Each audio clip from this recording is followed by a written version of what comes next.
കോട്ടയം കാഞ്ഞിരപ്പള്ളിയിൽ വീട്ടുമുറ്റത്തെ കിണറ്റിൽ കരിയോയിൽ ഒഴിച്ച് അതിക്രമം കാണിച്ചു.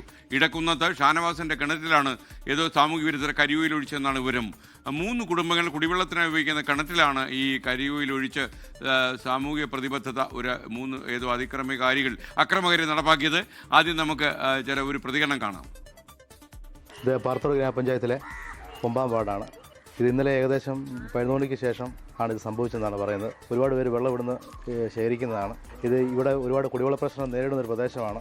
അപ്പോൾ അങ്ങനെ ഇരിക്കെ ഇവിടെ ഈ മോശകരമായ കാര്യം സാമൂഹിക വിരുദ്ധർ ചെയ്ത് വളരെയധികം തെറ്റായിപ്പോയി. ഈ ഒരു സാഹചര്യത്തിൽ 2 മോട്ടറോളം പ്രവർത്തിച്ച ശേഷമാണ് കിണറ്റിലെ വെള്ളം പറ്റിച്ചെടുക്കാൻ സാധിച്ചത്. കഴിഞ്ഞ ദിവസം രാത്രിയിലാണ് ഈ സംഭവം നടന്നതെന്നാണ് ഇവർ പറയുന്നത്. അതായത് വീട്ടിൽ രാവിലെ എഴുന്നേറ്റ് ഈ കിണറ്റിൽ നിന്നും വെള്ളം ഉപയോഗിക്കുന്നതിന് വേണ്ടി കോരുന്നതിനിടയിലാണ് ഈ കരിയോയിലിന്റെ അംശം കണ്ടെത്തിയതായി മനസ്സിലാവുന്നത്.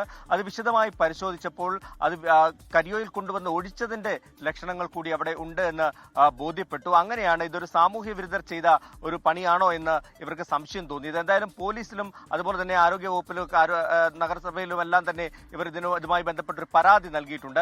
ഏറ്റവും ശ്രദ്ധേയമായിട്ടുള്ള കാര്യം, അല്ലെങ്കിൽ നമ്മളെ വലിയ ആശങ്കയിലാക്കുന്നത്, 3 കുടുംബങ്ങൾ ഉപയോഗിക്കുന്ന ഒരു കിണറാണ്. ആ കിണറ്റിൽ നിന്നും വെള്ളം കോരിയാണ് 3 കുടുംബങ്ങൾ അവരുടെ ദൈനംദിന ആവശ്യങ്ങൾക്ക് ഉപയോഗിക്കുന്നത്. ആ കിണറ്റിലാണ് സാമൂഹ്യ വിരുദ്ധർ ഇങ്ങനെ ഒരു നടപടി ചെയ്തിട്ടുള്ളത്. എന്തായാലും പോലീസ് വിശദമായിട്ടുള്ള അന്വേഷണത്തിലേക്ക് കടന്നിട്ടുണ്ടെന്നാണ് നമുക്കിപ്പോൾ അറിയാൻ സാധിക്കുന്നത്. SK